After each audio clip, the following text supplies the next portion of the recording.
Hey galera, mais um vídeo aqui, quem fala com vocês é o Easy. Pessoal, esse Você Responde, o quadro onde eu respondo as perguntas de vocês. Pessoal, sem enrolação, vamos para a primeira pergunta, que é do nosso amigo Kevin Barros 31, e ela é assim, ó: salve mano, qual é o propósito dos anéis da Akatsuki? Salve irmão, obrigado pela pergunta. E assim, ó, essa questão dos anéis da Akatsuki é um mistério ainda, mas tem algumas curiosidades que eu posso dizer sobre ele, que é muito legal de a gente descobrir, e talvez teorizar em cima de um possível significado para eles, já que dentro da obra não foi dado um significado específico, não foi dito assim, ó, é pra isso, é pra aquilo. Nunca foi dito nada sobre isso na obra, tanto que eu tenho vídeo aqui no canal falando sobre a Akatsuki e a gente nunca achou nada sobre isso, nunca encontrou nem uma informação dentro da obra que explicasse os anéis da Akatsuki, apesar da grande importância deles estarem sempre aparecendo e terem até episódios focados nos anéis, personagens procurando os anéis, personagens guardando os anéis. Aqueles anéis eram muito preciosos para os membros da Akatsuki, tanto que Sasuke, quando entrou com um ataque na Akatsuki, não pegou os anéis, porque ele não era da Akatsuki, ele não queria fazer parte da Akatsuki. Então tem todo um simbolismo dentro dos anéis que realmente faz com que eles tenham uma grande importância dentro da própria obra, só que nunca foi dado o significado deles para a Akatsuki. Por que a Akatsuki usava aqueles anéis? Fora o que eu acredito, sem teorizar aqui, que é simplesmente uma questão de organização, mas tem mais um ponto aí que a gente pode analisar desses anéis. Porque assim, pessoal, 8 dos 10 símbolos dos anéis, aqueles símbolos que tem dentro deles, são iguais aos símbolos e posturas de uma técnica de meditação e tudo mais chamada Kuji-in. E essa técnica é meio folclórica no Japão e tudo mais, e envolve meio que um ritual e tal, onde é dito que se o cara não fizer tudo o que tem que fazer direito, as posições de mão, não tiver uma iniciação certa nesse ritual e tal, pode até atrair espíritos malignos, espíritos ruins. Obviamente eu não sou especialista nisso, não conheço, eu simplesmente fiz uma pesquisinha por cima e conheço um pouquinho sobre as coisas da Akatsuki por viver nesse mundo de Naruto, mas a princípio o que a gente pode entender na vida real é que os símbolos dos anéis, 8 deles, são tomados, são parecidos com esse ritual, dessa meditação chamada Kuji-in. Então vamos aproveitar aqui e falar onde os anéis estão e quais são os significados de cada um, o que eles significam. Começando por Pen, ele usava o anel no polegar direito e significava 0. Já nosso querido Deidara usava no indicador direito e significava azul.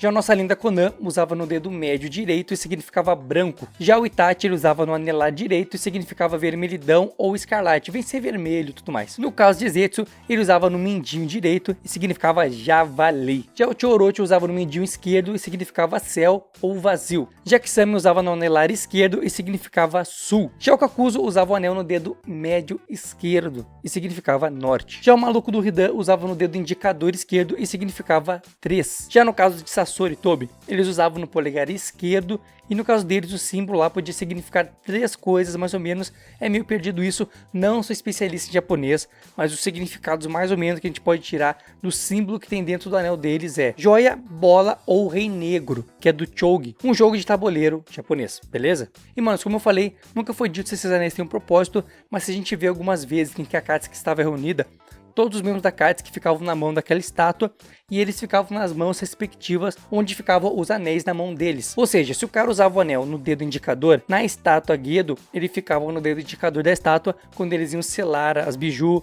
quando eles iam se reunir, sempre eles estavam no respectivo dedo onde eles tinham no anel, beleza? Então, pra mim, o que pode significar isso? Que de alguma forma esses anéis são simplesmente temáticos representativos do dedo que eles representam na estátua Gedomazo. Ou seja, para eles saberem o dedo que eles representam na estátua Gedomazo na hora dos selamentos da reunião, eles já usam no anel o dedo. Então é simplesmente, esse é meu dedo, eu vou para lá, é o lugar que eu tenho que aparecer. Ou outra coisa que pode também acontecer é esses anéis terem uma certa ligação com a estátua Gedomazo, onde quando eles foram usar a técnica de extração, o cara tem que estar com aquele anel em cima daquele dedo da estátua para que dê certa técnica de extração, beleza? Pode ser uma coisa, pode ser outra, mas ambas são teorias minhas, coisas que eu inventei, coisas que eu pensei na hora que eu estava vendo o desenho e agora também fazendo o vídeo para vocês, beleza? Mas qual a opinião de vocês? Vocês acham que tem um significado?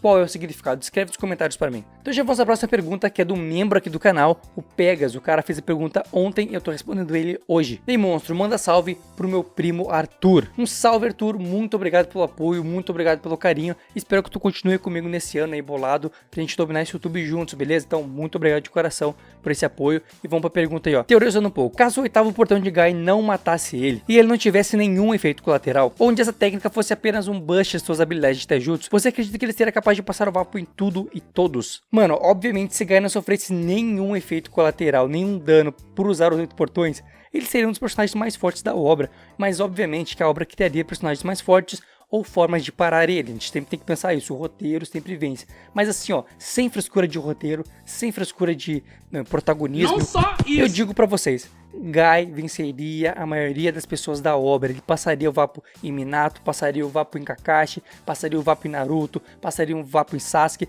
O Sasuke seria mais difícil porque o Sasuke tem técnica de teletransporte, então o Guy atacaria, ele poderia se teletransportar para outros lugares, mas tem um problema, o Sasuke fica sem chakra depois de usar muito a técnica dele de teletransporte, muito o seu Rinnegan. Então eu acredito que ele passaria o Vapo, mano, em todo mundo. É Hiruzen, é Orochimaru, é Pain, é todo mundo. Manda que ele passe o Vapo, Vapo. Entendeu? Mano, é muito poder. E se ele não sofresse nenhum efeito colateral, não ia ter nem graça. A obra ia ser Guy Shippuden, não ia ser Naruto Shippuden, beleza? Ia ser a obra dele, ele ia mandar e tudo ali. O bicho ia ser demais. Mas, obviamente, criariam estratégias pra vencer ele. Criariam formas de vencer ele. Porque o roteiro não deixaria um personagem desse jeito existir. Porque um personagem desse jeito estraga a obra. Porque ninguém vence, entendeu? É assim que tem que progredir. É por isso que ele tem esse poder muito extremo. Porque todo poder muito extremo requer um preço. Na vida é assim, a vida é assim. Tu quer uma coisa muito grande, tu vai ter que pagar um preço por isso. Se tu quer um carro muito bonito, se tu quer uma casa linda, tu vai ter que pagar um preço por isso. E nos animes também é a mesma coisa. Um poder muito grande requer um preço muito grande. É a alquimia da vida. Vocês já viram o Metal Alchemist? A alquimia, sim. Para te criar, por exemplo, um computador, tu tem que pegar todos os elementos que fazem o computador para te poder criar um computador. Essa é teoricamente como funciona a alquimia. Se tu precisa para criar um corpo humano, digamos, estou inventando aqui, 10 gramas de plástico, 10 gramas de barro e 5 gramas de água. Tu precisa daquilo para criar um corpo, então tu tem que dar aquilo em troca na alquimia. A vida é a mesma coisa. E nos animes também. Para te ter um poder muito grande, tu tem que sacrificar. E no caso, o Guy sacrificava a vida dele para ele ter aquele poder extremamente poderoso que passava, ó, Vapo em todo mundo, beleza? Eu acredito nisso. Se vocês acreditam nisso, deixe nos comentários para mim. Guy seria o vapador de todo mundo? Passaria o Vapo geral? Ou ele era um brincante só que não conseguiria vencer ninguém? Escreve aqui pra mim. Foi quando te encontrei, ouvindo o som do mar lá. Quando te encontrei. Que coisa horrorosa! Então já vamos para a próxima pergunta, que também é do Pegasus, membro do canal. O bicho é bravo, fez a pergunta anterior. Essa aqui é assim, ó. Fala, mão suave. Na sua opinião, por que Naruto não usa jutsus de outros elementos? Só o elemento vento. Bom, não, porque Naruto só domina o elemento vento, naturalmente. Depois que ele se tornou Jinchuriki de todas as bijus e tudo mais, ele teve outros elementos, como lava, no caramba. Porém, ele não usa esses elementos porque eu acredito que ele só tem esses outros elementos quando ele tem o chakra das bijus. E para ele ter o chakra de todas as bijus, ele precisa chamar elas, pedir o chakra emprestado e depois usar. Então eu acredito que o Naruto, no corpo dele, é de fato isso, ele só tem naturalmente o elemento vento como seu elemento principal. Então esse é o elemento que ele mais domina e é o elemento que ele domina, o único. E os outros elementos que apareceram nele, ele usando, foram elementos vindos das biju e não dele. Então ele precisa do chakra das biju dentro do corpo dele para poder usar aqueles elementos. Isso é um fato e não teimem comigo nesse sentido, porque assim, uma coisa que eu vejo aqui muito no canal é isso aqui. Eu digo assim, ó, vídeo passado ou retrasado, eu falei, Hashirama não pode despertar o Rinnegan, ele não tem essa capacidade. E os caras do comentário, ele pode sim, se tu pegar um olho de um cara, de um Uchiha e colocar na cara dele, ele vai despertar. Manos, isso não é dele, se tu tá pegando o olho de outra pessoa e enfiando nele, se tu botar um Sharingan nele, possivelmente ele desperte o Rinnegan, porque ele tem o chakra daquilo. Mas ele, o Hashirama, estamos falando do Hashirama, o corpo dele, ele não tem Rinnegan.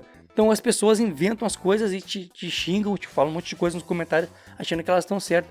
Eu invento um monte de teoria, tentando anular o que tu falou. Manos, pelo amor de Deus, né? Eu sei que a maioria aqui é sensato, usa a cabeça. Mas tem gente que, pelo amor de Deus, vocês leiam os comentários dos vídeos de teoria, qualquer vídeo. Sempre vai ter alguém discordando de um fato que está dito na obra básica, assim, está escrito na cara de todo mundo sabe aquilo, qualquer burro sabe, qualquer boca de burro conhece. E os caras insistem em teimar. Olha como os caras são boca de burro, boca de suvela. Tu fala pro cara assim, ó, Hashirama não consegue despertar o Rinnegan. Hashirama não consegue. Como eu não consigo despertar o Rinnegan, não tenho um Rinnegan no meu olho, não tenho um Sharingan no meu olho. Mas se botar um Sharingan no teu olho, tu desperta porque tu é reencarnação. Mano, eu não desperto porque eu não tenho um Rinnegan, não tenho um Sharingan. Mas se tu botar é outra questão, a gente não tá falando dessa questão. Vocês estão entendendo? Eu deixei pra responder isso porque muita gente comentou a mesma coisa. Pelo amor de Deus. Estamos falando de um ponto específico. Se eu falasse especificamente assim, se botar um Sharingan e mesmo assim ele não vai despertar, daí tu poderia dizer, não, ele desperta sim, porque eu acho isso, aquilo. Mas a gente tá falando do Hashirama. E quando que Hashirama teve um Sharingan? Hashirama não tem Sharingan, papai. Então Hashirama não desperta o Sharingan, nem o Bakugan, nem o nada, porque ele não tem Dojutsu. Mas se botar ele pode despertar. Eu acredito que pode, mas ele não tem. Então ele não pode. Ele não pode, entendeu? Se tu botar, daí é outra questão. Daí a gente tá falando de um cara que não tem. Agora a gente tá falando de um cara que tem, porque a gente botou. Então a gente tá falando de um cara que não tem. Ele, liso, puro, não tem Dojutsu. Então ele não consegue despertar nenhum Dojutsu, porque ele não tem um olho, ele tem um olho comum. Usem a cabeça e dirige pela vida, beleza? Então é assim, pessoal, espero que vocês tenham gostado do vídeo e espero que tenham se divertido. Pessoal, eu brinco aqui com vocês, dou uma risada, a gente se xinga, a gente conversa muito, porque esse canal aqui é de amigos, todos sempre focados em cada vez crescer mais, em conversar. E como tu não tem um amigo lá pra conversar na tua casa sobre desenho, conversa aqui comigo nos comentários, porque a gente sempre conversa, eu leio a maioria dos comentários, sim. Não respondo comentários porque são muitos. Eu vou ficar o dia inteiro respondendo comentários e eu não faço vídeo, beleza? Mas eu sempre tento responder, assim quando possível. Os mal educados são bloqueados porque a comunidade não precisa de gente mal educada. Vamos ser educados, vamos discordar com a educação e vamos prestar atenção nas bagulhos, né? Inteligência, sempre com foco e vapo e não seja boca de burro, beleza? Muito obrigado, fique com Deus, quer apoiar o canal? Primeiro link da descrição, seja membro. Tua pergunta é respondida, assim como a do Pegasus aqui, que o vídeo foi quase todo dele e bolado, beleza? Fique com Deus, uma boa semana e faz teu melhor, com foco, determinação, sempre correndo atrás dos seus objetivos, sempre correndo atrás do que tu acredita, beleza? Mais uma coisa, não seja soberbo.